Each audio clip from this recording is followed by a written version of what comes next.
People often ask me, Alex, how do I deal with racist tendencies? Alex, how do I help people deal with their unconscious bias? Alex, well, I'm going to leave you with 5 ways, critical ways. We teach this, by the way, in our diversity leadership program at the School of Greatness.ca. The very first point is education. Racism is a socio-political construct that was influenced a lot of people by education.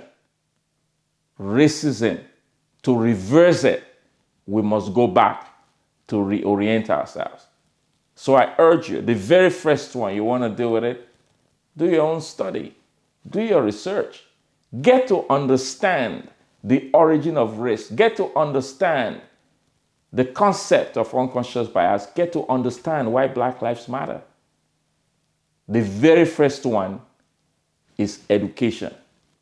The second one is to create a personal development plan, because your education is going to reveal things that you may need to change about yourself, perhaps with your associates, perhaps in your environment. You must have a plan to deal with it. So the first one is education. The second one is to have a plan. The third one is to share your wisdom and knowledge, is to speak up, is to become a spokesman for diversity and inclusion. There may be instances you've heard people use racial slur. And I often say, in the words of Martin Luther King, in the end, my friend, we will remember not the insults of our enemies, but the silence of our friends. So it's time to speak up. It's time to rise up. And the fourth one, be prepared to confront any racial tendencies. Be prepared to confront racialized situations. I've always believed that George Floyd would have still been alive if the people who took the time to record it decided to come together and literally confront the police officers. Over 50, 60 people recorded that event.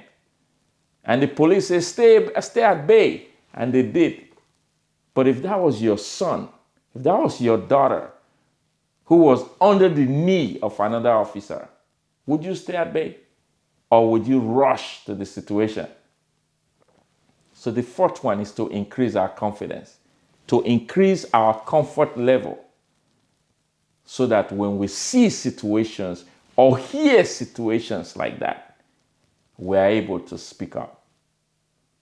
And the fifth and the final point on how you deal with this is to step up and support community activities, corporate activities, to step up and support initiatives that are aimed at ending racism. Let me say this. Racism began with scientific racism 400 years ago. They made every attempt to prove that people of African descent were subhuman. These are documented facts.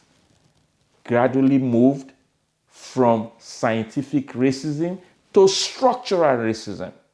Structural racism are when they literally began to legislate policies and laws that were meant to hold down the progress of people of African descent.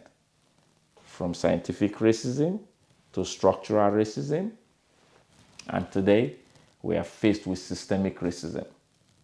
My definition of systemic racism is this: a series of undocumented policies, processes, and procedures that are aimed at hindering the progress, personal, professional development, and socio-economic growth of people of African descent. Today, there may be no law that says I can't have a home in this environment. But yet, the real estate agent and the current residents, they have a subconscious understanding that no one else from a different race should own a house. That's systemic. It is time to rise up. It is time to speak up. It is time to stand up. I leave you with Martin Luther King again. Until a man can rise above his individualistic concern to be a broader concern of humanity, he is not fit to live. It's Alex Ihama. Go right now, schoolofgreatness.ca, register for a course on diversity, and empower yourself. God bless you.